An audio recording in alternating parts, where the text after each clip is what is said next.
Praise the Lord. Odofo onyankopon sha bebre se den nyina wotena na nsetie na asem. Ye bompaye onyame ti asefo se befa wakwan. Befa niam nyina no ma hye woso mrase. Empa no pay wa ma yensa akonya se yemra wanim. Yeda wase se den nyina wodi wasem dom yen. Se de be a ebe kura ye mo na yede atwan wo Kristo Yesu. Yeda wase se Awurade waye ne samai wo Yesu Kristo dimo. Eni abompaye. Amen.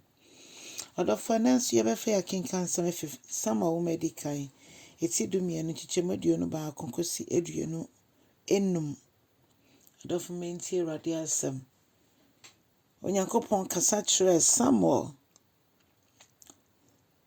se mondi mo omana koma entu na ono Nyankopon a ɔka mo ho no ono kasa eno ma ye boni etia no nanso so mo pa o mo boni chewa o de be chewa mo na ka chen se hwe so be ka hwe Israelma se abosomsom emfa so bi eni so abosom a bosom ma mo nim kasa o mo nim se de sifa kekan ho mo nim se dia yesifa tie Onyankopon se ade ba ko na ha no se obi be free na chiridi na wakwakosom abosom.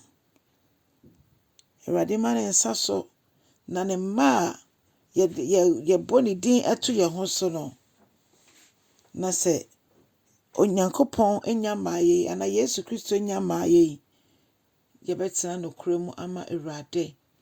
Yesu Kristo de no mogya no ababe wo ye mumu ye nyina eni nti se Onyankopon se enwane mra ne nkyɛn yenka ye boni nkyerɛ no a na Yesu mogya no ho na ye hwɛ na bre ye pem ka ye mfomso no de kyɛ yen afi ye bia ano na ye kasa Onyankopon se ye ne se enkrofo Yesu Kristo de ne mogya no ato omo aboten. Hallelujah. Na Onyankopon twe adwuma se gina so se edu bebia na ye mana ye ketekete edu bebia na se de ya pono edu bebia na ye ne ye pe na nso se edwane ba ne nkyɛn a ɔde mfomso be kyɛn na afi wate ye ho efini entie nyina ho na ɔtwe adwagya so se yensuro Awurade ade ba ko a ya eye wowa se ejidifo bebre ensuro Awurade o se yensuro Awurade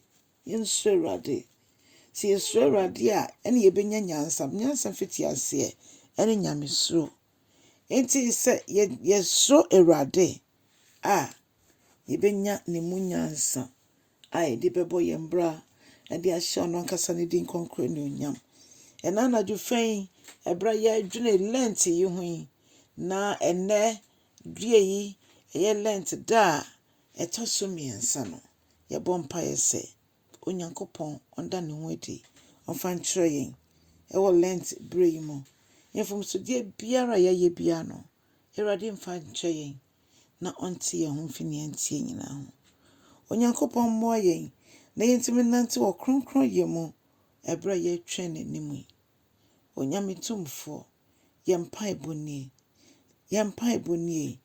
ye hia wa ho den ebra odi dum ye na fei ye hia so se odi mfomso ebe kyɛn wa me ye hu se abosomsom emfa so bia eni so na imposie bowudin and Awurade ya bowudin ye ne ye de wudin ye bowudin biara wo se ye be ya no ti ye bompa se boa ye na ya brabo nyina ye kasa ye mu ye nante ye bibia ense emfata wani onyam din no se de be ya wiase nyina beti wasem na sempo Awurade wosan wani onyam ye mu biara nye oyiraba se ye ne ye din kan efri asase so so ra Yesu wona wo bo ye mpaebo nyina na se ma sabre odi won samma ye nyina ye makwan na ensiesie efi se ye nim se ye besaw eda ubeyi hu edi akyere adasa nyina eho ni be hu se yesaw adom ni nti